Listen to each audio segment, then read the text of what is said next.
Kalau dari evaluasi itu sumber daya ikannya ada, tidak ada pelanggaran, oke. Tapi kalau misalkan sumber daya ikannya tidak ada, kemudian itu bisa dikurangin. Begitu juga sebaliknya, kalau dari evaluasi itu ternyata ikannya masih banyak, ya nanti disepakati bahwa kuotanya akan ditambah. Siapa yang memakai? Silakan. Apakah mau yang lama yang mau menambah lagi, atau baru? Investasi baru? Yang baru, oke. Pak, ada anggapan bahwa pasal-pasal ini titipan pengusaha besar. Gimana Pak seperti itu? Itu mah ngaco anunya. Sebenarnya semua boleh nitip.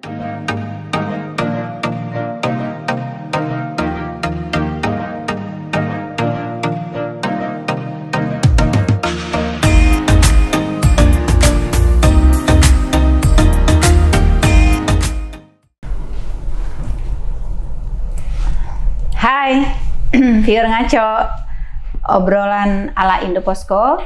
Kita ketemu lagi di Ngaco. Saat kali ini, episode kali ini kita akan membahas, mengulik kebijakan Kementerian Kelautan Perikanan terkait penangkapan terukur yang informasi menggelinding panas di luar sana. Jadi bagaimana kalau saat ini kita tanya sumbernya supaya di luar sana tidak menggelinding panas yang akhirnya pada intinya adalah satu, menambah dosa kita.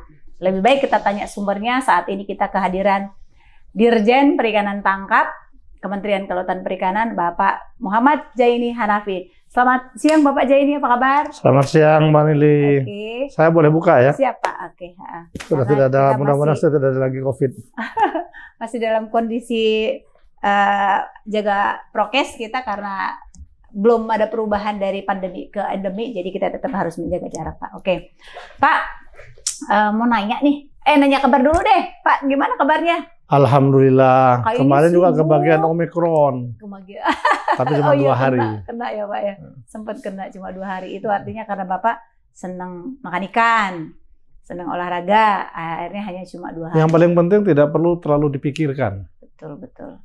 Sehingga bisa enjoy gitu. Jangan dipikirin ya Pak ya. Jangan dipikirkan. Betul. Akhirnya penyakit juga pergi dengan sendirinya. Pergi dengan sendirinya. Pak, agak noisy sih. Saya tuh ngelihat perkembangan informasi di luar sana untuk mencari kebenaran tuh kayaknya agak sulit banget. Ini kita ngelihat kenapa sih Pak di luar sana tuh berkembang perikanan terukur, terus nanti masyarakat perikanan akan tidak dapat manfaat.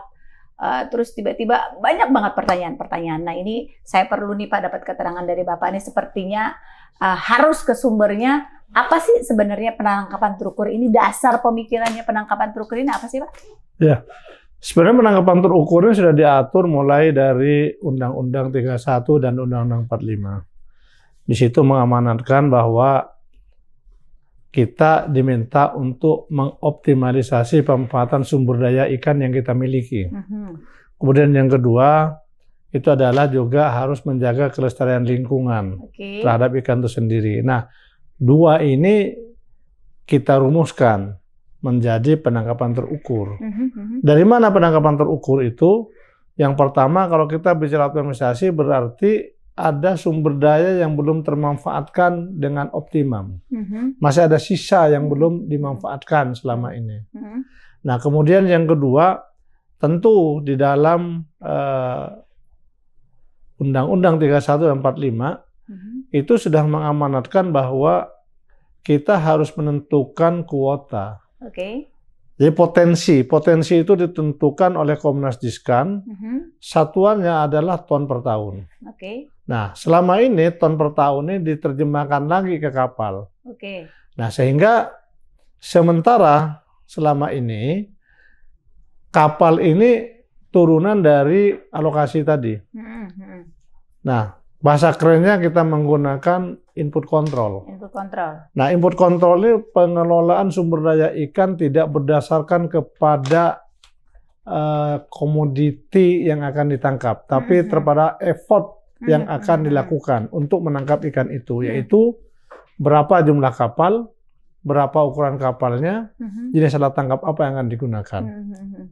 Sementara di sisi lain, kapal ini juga tidak selalu identik semakin besar jumlah kapalnya, semakin banyak menangkap ikan, tidak juga. Nggak, kalau dasar pemikiran untuk kita bikin penangkapan terukur ini apa Iya. dasarnya?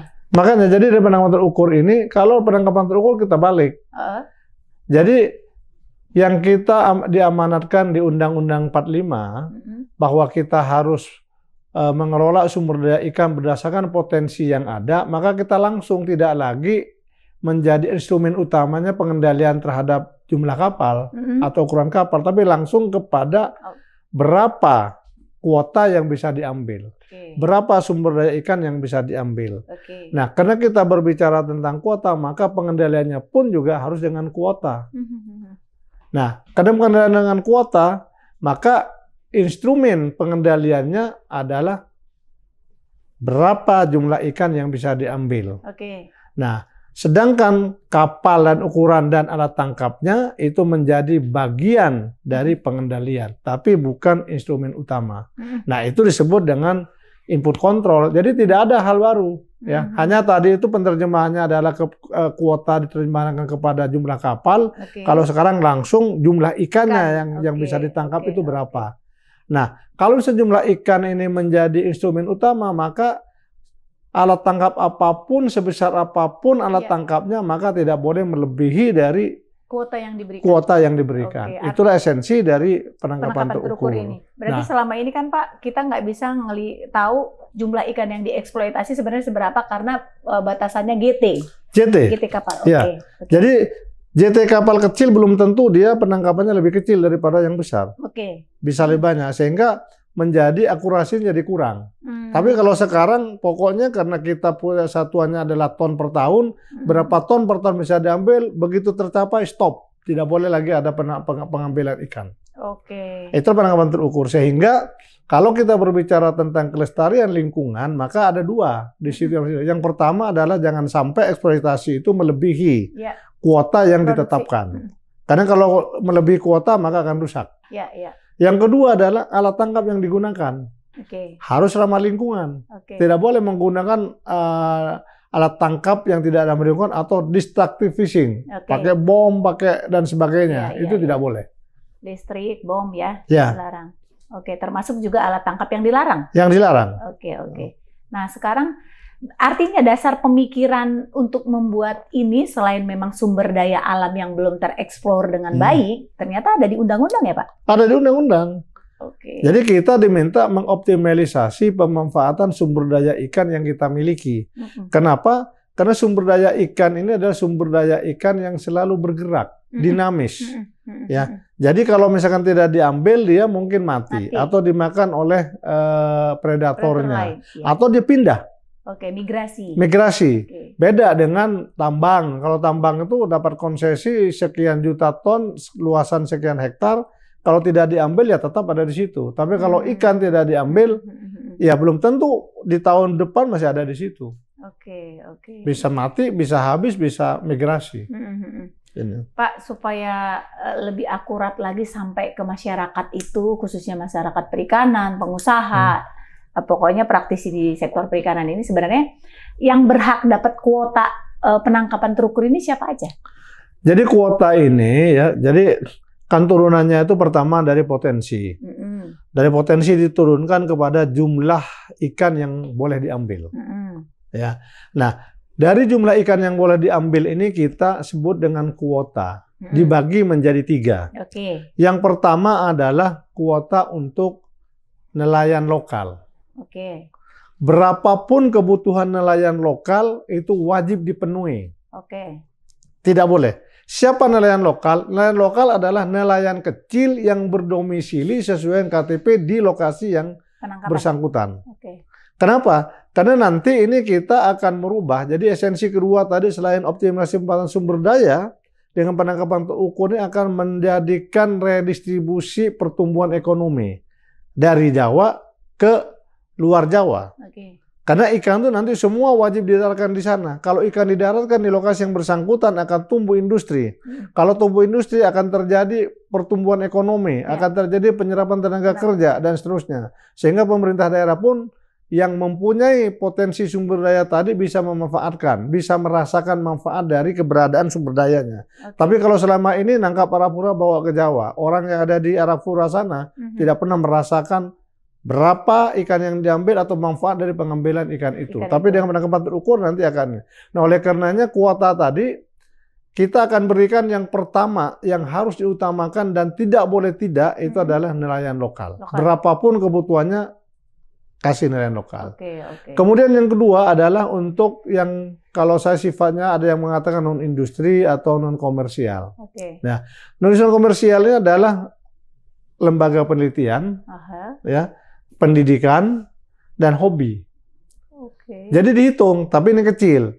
Nah, kembali lagi kepada kuota tadi, baru sisanya kalau masih ada, baru kita tawarkan kepada industri.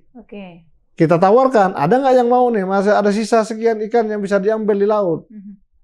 Kalau ada yang ngambil, silakan, aturannya begini-begini dan seterusnya. Nah, kembali lagi kepada nelayan lokal ini, ya, nelayan lokal ini adalah nelayan kecil yang ada di situ, sehingga ini harus kita berdayakan. Caranya bagaimana? Ada dua. Yang pertama, kalau dia masih mau menggunakan kapalnya yang kecil tadi, ya kita berdayakan melalui bantuan, kemudian pemberdayaan usahanya, pinjaman, lunak, dan sebagainya. Tapi kalau misalkan dia bilang, waduh, kalau kapal kecil ini susah, saya mau jadi naik ke kapal yang besar saja. Maka ABK yang kapal-kapal besar tadi kita wajibkan paling tidak mengutamakan ABK-ABK yang ada di lokasi yang bersangkutan. Sehingga nanti nelayan kecil tadi kita latih. Ini tugas pemerintah. Dilatih sampai memenuhi syarat untuk naik ke kapal besar. Sehingga mereka ada pilihan. Nah, kuota untuk nelayan kecil, nelayan besar, ini juga ada dasarnya penentuannya. Kalau nelayan kecil ini tentu kita berdasarkan kepada jumlah kapal yang ada di masing-masing wilayah. Berapa banyak besarnya? Ya kita hitung. Sekarang data sudah ada. Kalau secara nasional itu kira-kira sekitar 19% dari kuota yang ada. 19% dari kuota yang ada? Iya. Kuota kita sekarang berapa, Pak? Kuota kita sekarang berdasarkan kajian Komnas Ciskan yang terakhir itu 12,1 juta ton per tahun, kemudian JTB-nya termasuk tuna, tongkol, dan cakalang itu 9,9. Terjadi penurunan sedikit dari tahun 2017. Nah, yang sudah tereksploitasi laporannya di 2021 itu ada berapa? Kalau dari nelayan kecil itu kira-kira produksi nelayan lokal itu udah kita hitung itu kira-kira sekitar 2,1. Secara total keseluruhan baik nelayan besar dan nelayan kecil? Iya, itu sudah yang ada sekarang. 2,1. 2,1. Sangat kecil. Sangat kecil. Yang di bawah 30 JT. Tapi yang di atas 30 JT sisanya. Produksi kita tuh 6,8 juta ton. 6,8 juta ton. 6,8 juta ton tadi seluruh armada yang kita miliki. Kemudian dipilah-pilah lagi. Izin yang di bawah 30 JT berdasarkan produktivitas dan jumlah kapal yang tercatat di kami itu diperkirakan 2,1. Nah, sehingga kalau di rata-rata nasional menjadi 19%. Tapi kita bulatkan menjadi 21% nelayan lokal. Kita tidak kekurangan. Kalau itu pun masih mau menambah lagi, ya sisa yang tadinya bisa dikontrakkan, bisa ditawarkan kepada investor, ini juga kita tidak akan ambil semua. Kita hanya pakai maksimal mungkin sekitar 60% lah. Sehingga 40% ini merupakan cadangan apabila ada teman-teman lokal itu yang masih mau mengembangkan usahanya. Jadi tidak perlu khawatir bahwa ada pembatasan buat pelaku-pelaku usaha atau nelayan lokal tadi. Artinya dari yang Bapak sampaikan tadi, MSY jumlah produk jumlah ada ikannya itu masih persentasenya itu masih ada, marginnya itu agak besar ya Pak ya? Sekarang itu yang sudah berdasarkan hitungan kita berarti ada sekitar yang belum terpakai sama sekali itu kira-kira sekitar 3,3 juta ton. Nah kira-kira ini akan diberikan ke siapa? Nah inilah yang akan kita undang atau kita tawarkan kepada calon investor. Terutama kita berharap investor yang ada di dalam negeri. Pemain-pemain lokal yang ada ini. Silakan ya ada sekian, ayo siapa yang mau ngambil. Tapi kalau misalkan dalam negeri ini juga masih belum ada orang yang berminat, maka kita tawarkan siapapun yang bisa mengambil uang itu, termasuk juga asing, investasi asing. Kapal asing gitu maksudnya ya? Tidak. Jadi investasi asing beda. Jadi perusahaan dari luar negeri itu boleh ikut ini, tetapi dia tidak boleh maju sendirian. Apa perbedaannya antara investasi asing dengan kapal asing tadi? Ya, kalau investasi asing itu dia modalnya yang masuk. Oke. Modalnya masuk, ada aturannya, itu harus dominan dalam negeri, jadi paling tidak 51%, dan dia wajib membuat badan hukum yang ada di Indonesia. Oke. Jadi badan hukum dibuat di Indonesia, pakai aturan Indonesia, dia menanam saham di situ, ya, investasi di situ, harus bekerja sama dengan pengusaha lokal, yang dominan lokal, dan semua kapalnya kalau dia mau beli di luar negeri, semua kapalnya harus menjadi kapal ikan Indonesia. Dimungkinkan 2 skema? Tidak ada lagi kita mengoperasikan kapal asing. Oh. Tidak boleh. Enggak, tadi dimungkinkan dua skema, investasi asing dan kapal asing. Investasi asing ini kan berapapun nilainya, kalau misalkan kita berbicara tentang aturan, 10% saja ada orang asing beli, itu udah investasi asing. Oke, betul. Iya kan? Artinya tadi diatur dengan persentase 49,51. Supaya dominan lokal. Oke. Kemudian untuk kapal asing itu tidak boleh. Oh. Jadi selama ini kapal asing itu sebenarnya sudah berakhir di tahun 2006. Oke. Setelah 2006 sampai sekarang tidak pernah kita mengizinkan kapal asing untuk beroperasi menangkap ikan di Indonesia. Oke. Yang ada itu adalah kapal buatan luar negeri, tapi benderanya bendera Indonesia. Oh, pemahaman ini.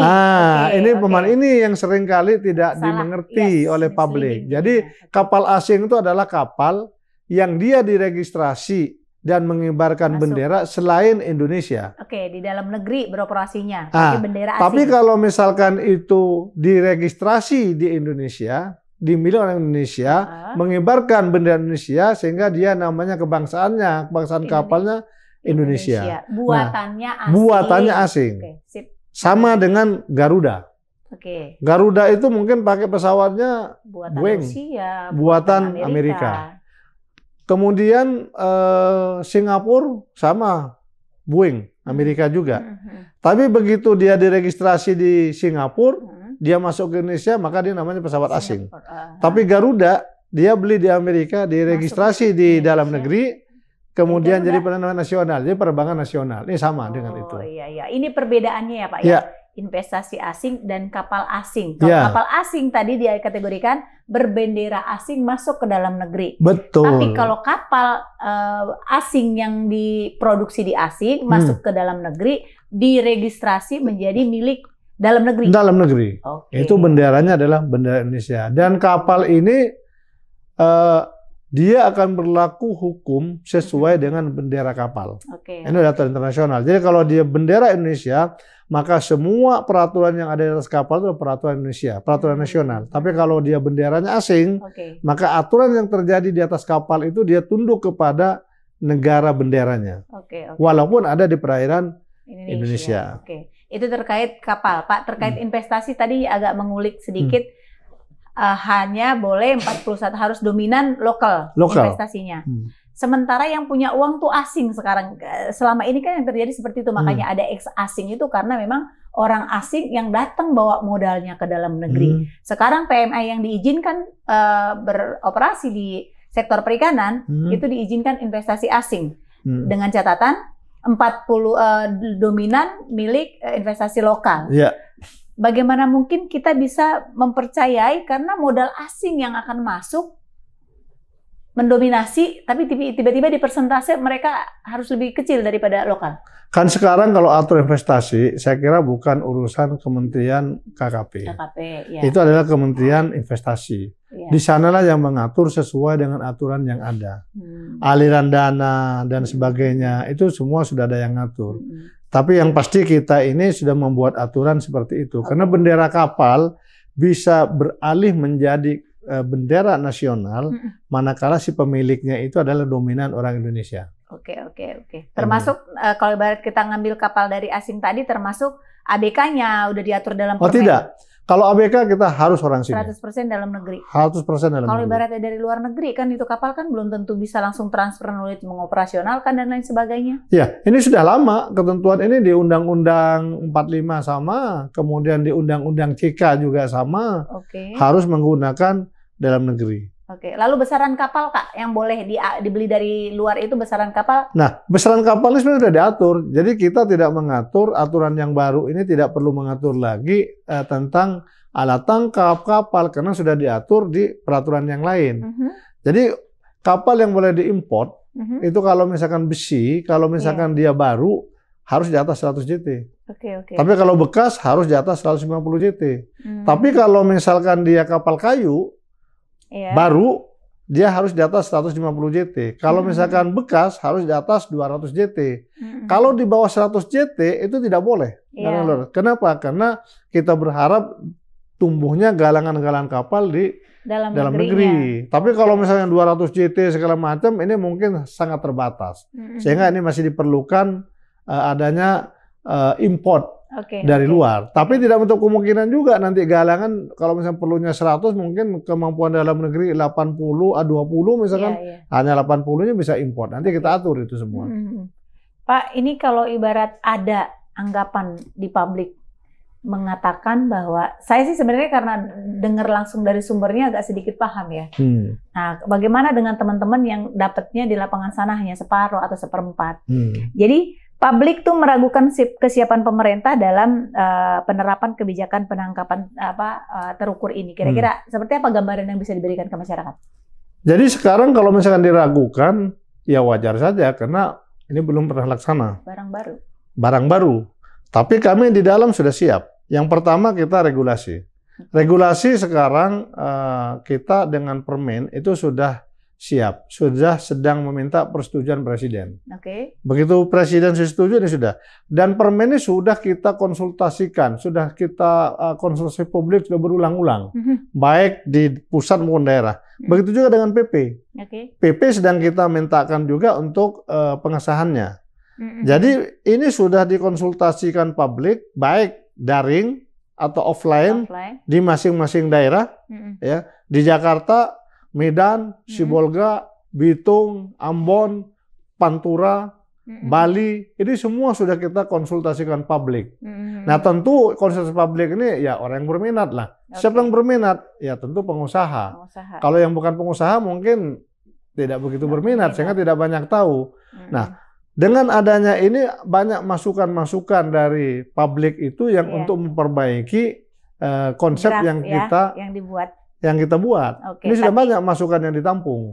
Ininya. Nah, artinya Pak, konsep terukur ini kan diminta detail lalu terbuka. Nah, Bapak tadi bilang sudah banyak melakukan uji publik. Artinya keterbukaan ada.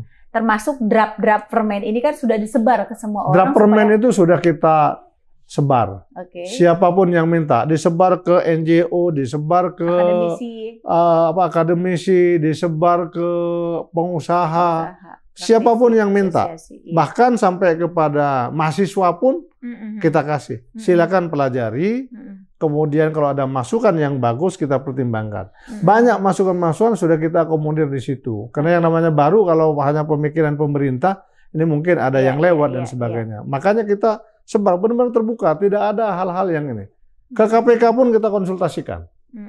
Ya. Kita akan merencanakan begini-begini supaya kita terhindar dari masalah-masalah hukum. Biar tidak terkesan maunya pemerintah saja, memang harus lakukan semua uji publik. Oke, sebenarnya tadi yang masih menggelitik di saya, skema penangkapan terukur ini seperti apa skemanya? Pemberian ke masyarakatnya seperti apa? Ke industrinya seperti apa?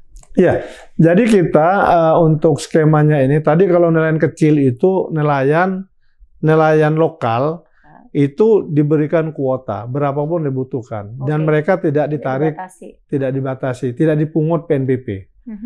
Tetapi yang di luar nelayan lokal ini maka harus ikut kepada skema penangkapan terukur.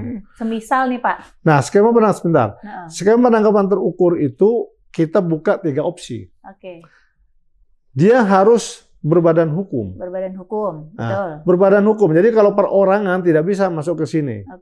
Nah, kemudian yang kedua adalah koperasi. Jadi yang perorangan ini kita berharap mereka berkelompok di koperasi. Kita berikan kemudahan. Kalau koperasi ini tidak perlu lagi dia minta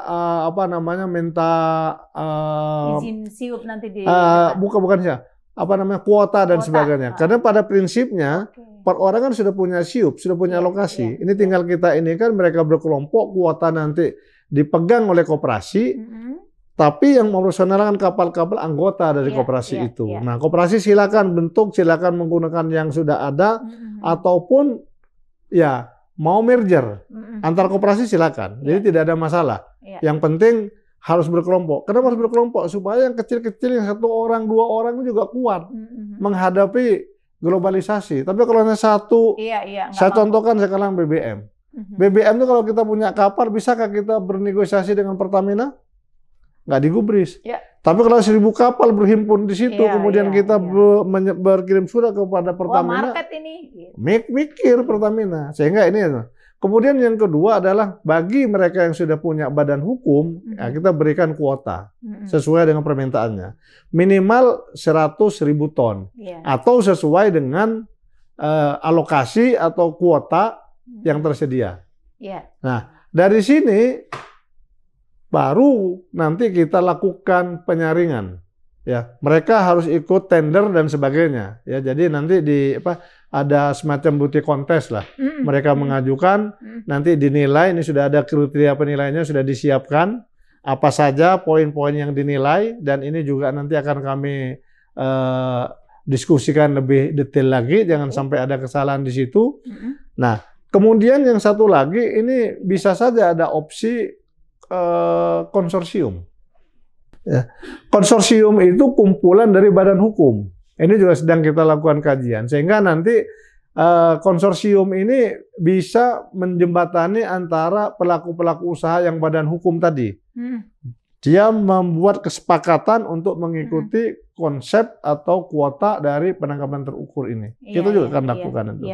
Pak, kalau saya mulai melakukan tanya-tanya ke publik, sebenarnya gini, kebijakan apapun yang dilakukan pemerintah, masyarakat kadang yang emosional, masyarakat bisa apa? Tapi harapannya mereka itu ada try and error. Ada juga ibaratnya jaminan perlindungan buat lokal, karena tadi kan dibuka kompetisi dengan modal asing, mereka merasa akan seperti ditenggelamkan dengan modal asing. Coba, seperti apa tanggapannya? Ya, jadi kalau misalkan berbicara tentang asing, modal asing sama lokal, ini sebenarnya tidak relevan karena semua itu punya komponen usaha. Harusnya kita ini nelayan-nelayan lokal, pengusaha lokal, dia harusnya lebih mampu daripada orang yang baru masuk ke laut itu, karena dia sudah menguasai di mana kapalnya yang banyak ikan, di mana ada palung dan seterusnya. Jadi harusnya tinggal sekarang itu yang harus kita bina itu adalah kepercayaan diri dari pelaku-pelaku lokal. Tapi yang semua yang Bapak sebutkan tadi kan teknologi sekarang bisa tahu itu, sonar, apa segala macam, palung juga bisa di-capture oleh teknologi. Ya betul. Sekarang kita juga kapal-kapal lokal juga sudah menggunakan teknologi seperti itu. Tidak ketinggalan kapal-kapal kita ininya. Hampir sama. Tinggal sekarang kalau mental kita ini selalu menjadi inferior dengan asing, kapan bangsa kita akan maju? Jadi kita harus kuat. Nah, pemerintah mendorong, makanya tadi sudah ada kan, kalau yang lokal misalkan, kita koperasi. Nah, kemudian juga saya melindungi terhadap nelayan lokal. Ini kan ada nanti persyaratan itu minimal 200 miliar modalnya. Nah, ini kadang-kadang dibalik. Padahal kita membuat 200 miliar itu untuk melindungi teman-teman lokal. Kenapa 200 miliar? Karena yang tidak bisa dihitung sebagai investasi itu adalah hanya tanah dan bangunan. Kalau kapal itu boleh dihitung. Nah, kalau pemain lokal yang sudah pemain dalam negeri kan sudah ada. Jadi pengusaha-pengusaha perikan yang sekarang sudah punya kapal. Kalau satu kapal itu 10 miliar, cukup dengan 20 kapal sudah memenuhi syarat. Tapi bagi investor baru, nggak mau dong saya kalau dia hanya bawa dengkul. 200 miliar tunjukkan bahwa saya punya 200 miliar baru boleh ikut. Kalau tidak punya 200 miliar nggak boleh. Tapi kalau yang lokal tulis saja kapalnya. Kapal ini sekian, 20 kapal sudah bisa. Ini untuk melindungi teman-teman. Artinya ada barrier untuk ini, tapi tidak dimanfaatkan oleh teman-teman yang selalu mempermasalahkan itu. Terkait try and error tadi, Pak? Nah, try and error ini selama ini sudah kita lakukan. Jadi sejak 2022 ini, kita sudah membuat trial error. Artinya apa? Setiap yang akan memperpanjang kapal, ya CP, kita sudah minta kepada mereka ini loh, nanti akan ada konsep pengukur. Kalau atau jika konsep penangkapan ukur sudah diterapkan, maka bersedia untuk mengikuti skema itu. Nah, skema nanti dibicarakan apakah mau koperasi atau ke badan hukum. Iya, badan hukum. Jadi tidak ada masalah. Kemudian juga sekarang yang minta izin-izin baru, ya, yang museum, kita sudah menggunakan pendekatannya kuota. Ya, jadi sudah tidak lagi mendekat orang mengajukan berapa kapal. Sekarang kuotanya berapa yang diminta. Mau di lokasinya mana. Nah, sehingga nanti yang seperti ini pada saat diterapkannya penangkapan terukur tinggal migrasi otomatis. Mau bayar berapa kepada negara. Kalau cocok terus, kalau nggak cocok stop. Kira-kira Pak, penerapan kebijakan ini kapan dimulai? Insya Allah 1-2 bulan ke depan. Apakah pemerintah sudah siap? Siap, kenapa tidak? Sekarang sudah siap, secara tidak langsung sekarang saya sudah menerapkan konsep penangkapan terukur. Jadi sudah mulai sekarang, contoh misalkan pemberian kuota. Pemberian kuota sekarang bagi pelaku usaha yang mengajukan baru, sudah berikan kuota. Berapa? 100.000 ton atau 50.000 ton, itu sudah konsep penangkapan terukur. Dan kami sudah sampaikan, nanti kalau sudah Pelabuhan Pangkalan sudah kita kunci, kalau yang baru. Anda mau di 718, berarti masuk zona 3. Zona 3 pelabuhan pangkalannya pilih. Ada 7 atau 8 pelabuhan pangkalan. Hanya silakan satu Anda. yang boleh. Silakan Anda pilih 1 dari 8. Tidak boleh kemana-mana. Karena ini untuk dikontrol. Nah, ini sudah cikal bakal untuk penerapan penangkapan terukur. Sudah diimplementasikan ternyata tahun ini. Tapi ini adalah trial and error. Nah, sehingga nanti kalau ada ada kekurangan, ada evaluasi. Nah, termasuk juga ini masa kontrak kan 15 tahun. 15 tahun. Nah, kenapa 15 tahun? Kami sudah berdebat ya dengan teman-teman di keuangan. Karena ini adalah kita diskusi dengan keuangan. Kenapa 15 tahun? Karena kalau misalkan kita pengadaan kapal saja mungkin kalau besar itu 3-4 tahun baru selesai. Iya. Sehingga dia mungkin break even point-nya sekitar 3 tahun, berarti udah 7 tahun. Oke. Nah, kalau misalkan 7 tahun mereka kasih 10 tahun hanya 3 tahun bisa mendapatkan hasil, tidak menarik. Oke. Nah, sehingga minimal 2 kali lipat, sehingga jadi 15 tahun. Nah, ini sudah dapat persetujuan dan sudah kita diskusikan. 15 tahun, nanti dievaluasi kalau bank ini bisa nambah, tapi kalau tidak stop. Tapi walaupun 15 tahun, setiap 2 tahun sekali paling lambat harus dilakukan evaluasi. Ya. Kalau dari evaluasi itu sumber daya ikannya ada, tidak ada pelanggaran, oke. Tapi kalau misalkan sumber daya ikannya tidak ada, kemudian itu bisa dikurangin. Begitu juga sebaliknya, kalau dari evaluasi itu ternyata ikannya masih banyak, ya nanti disepakati bahwa kuotanya akan ditambah. Siapa yang memakai? Silakan. Apakah mau yang lama yang mau menambah lagi atau investasi baru? Yang baru, oke. Pak, ada anggapan bahwa pasal-pasal ini titipan pengusaha besar. Gimana Pak seperti itu? Itu mah ngaco anunya. Sebenarnya semua boleh nitip. Makanya sekarang saya sebar. Jadi dengan disebarkannya itu semua boleh nitip, mau pengusaha besar, mau pengusaha kecil, mau NGO, mau ini, semua boleh nitip, terbuka, kan dikasih semua. Yang nitip kalau, tapi jangan salah, dengan disebarkannya ini juga ada keterbukaan sehingga semua orang pun juga bisa melakukan koreksi terhadap itu. Apa yang bisa nitip? Silakan nitip, Mbak Nili nitip, Pak Zeni tolong masukkan nih kapal yang boleh masuk hanya 200 JT saja. Nanti yang lain dikoreksikan. Nah, jangan 100 JT itu 100 JT.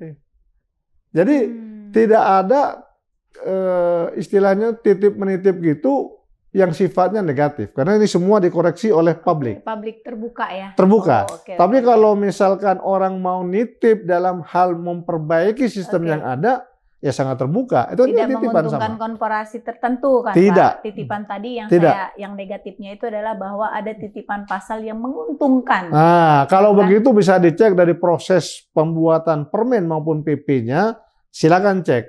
Apakah ini diam-diam gitu diinikan sehingga tiba-tiba keluar. Ini konsultasi publik dan juga soft copy-nya kita sebar. Iya, makanya tadi silakan cek nanti di ada luar. permintaan publik kan di turunannya. Konsep terukur ini harus terbuka harus detail. Artinya kan nggak bisa bikin kebijakan sebentar-sebentar, Pak. Iya. Ini berlaku untuk lama, paling dievaluasi seperti itu ya. Kita sudah dapat informasi yang sangat valid dari sumber terpercaya. Berharap informasi yang Bapak sampaikan itu bisa membuka pemahaman teman-teman di lapangan, khususnya di sektor perikanan, karena masyarakat yang jauh di sana yang hanya dapat informasi sepotong, Pak, kasihan. Artinya pemahaman mereka ke regulasi yang dibuat pemerintah ini kadang misleading, nyampenya nggak tepat. Sementara niatnya baik, dibikin gelinding, jadi tidak baik di lapangan. Nah, saya berharap apa sih pesan Bapak ke viewers Indopos untuk terkait penangkapan terukur yang Bapak sampaikan ini? Ya, jadi dengan adanya kita diskusi tadi ya, tentu ini kan akan disebarluaskan. Saya berharap ini bisa pengertiannya sama. Dan saya juga mohon maaf kalau memang selama ini masih belum masif untuk melakukan sosialisasi karena banyak hal keterbatasan. Termasuk juga COVID ini kan juga ada keterbatasan dan sebagainya. Tetapi saya juga sudah merintahkan kepada struktur yang ada di bawah saya, di pelabuhan-pelabuhan, ini juga untuk melakukan sosialisasi kepada stakeholder. Kita punya 32 pelabuhan perikanan, pemahamannya sama dengan kita di pusat untuk mensosialisasikan kepada stakeholder. Kemudian kita dalam waktu dekat, insya Allah juga kita akan bekerja sama dengan pemerintah daerah. Kita akan melakukan sosialisasi tentang penangkapan terukur sehingga bukan hanya pelaku usahanya yang mengerti, tapi pemerintah daerahnya pun juga mendapat pengertian sehingga bisa memberikan penjelasan kepada masyarakat, terutama nelayan-nelayan lokal tadi. Karena nelayan lokal ini kalau misalkan dia tidak mendapatkan informasi sejelas-jelasnya, seakan-akan akan merugikan mereka. Termasuk juga keuntungan apa yang akan diperoleh oleh pemerintah daerah. Karena ini adalah penangkapan terukur benar-benar kalau bisa dilaksanakan dengan baik, saya punya keyakinan ini akan menguntungkan buat semua pihak. Karena akan terjadi redistribusi pertumbuhan ekonomi. Iya, penangkapan terukur ini juga artinya Pak akan membangun infrastruktur juga di daerah. Karena kan nanti terukur mulai dari hasil tangkapan, terregister dengan baik, terreport dengan baik, seperti itu kan. Berapa jumlah yang kita explore harus terdata dengan baik, seperti itu kan Pak. Artinya infrastruktur di daerah pun termasuk pengecekan dan lain sebagainya, karena ini kan online based nanti. Nah, jadi terkait dengan pendataan Mbak, jadi nanti semua, kan tadi disampaikan bahwa satu kapal tuh hanya diberikan satu pelabuhan pangkalan. Sehingga kita tinggal tunggu di situ, kalau dia tidak datang ke situ udah pasti melanggar. Dan kita juga akan berlakukan nanti berapa lama dia melaut, misalnya. Ya, kalau 30 hari, kemudian dia hasilnya minim, ya kita lakukan pemberkasan berita acara. Kenapa dia dapatnya sedikit dan seterusnya. Sehingga kita tahu. Nah, kemudian nanti semua ikan itu pasti akan ditimbang. Tidak akan ada lagi ikan yang tidak terdeteksi. Jadi ikan yang ditangkap pasti terdeteksi karena dari pelabuhan kemudian kita timbang, di dalam penimbangan sudah dipilah-pilah jenis maupun ukurannya. Itu sudah pasti. Dan ini tidak bisa lagi main-main karena kita tidak menggunakan manual note. Jadi semua online.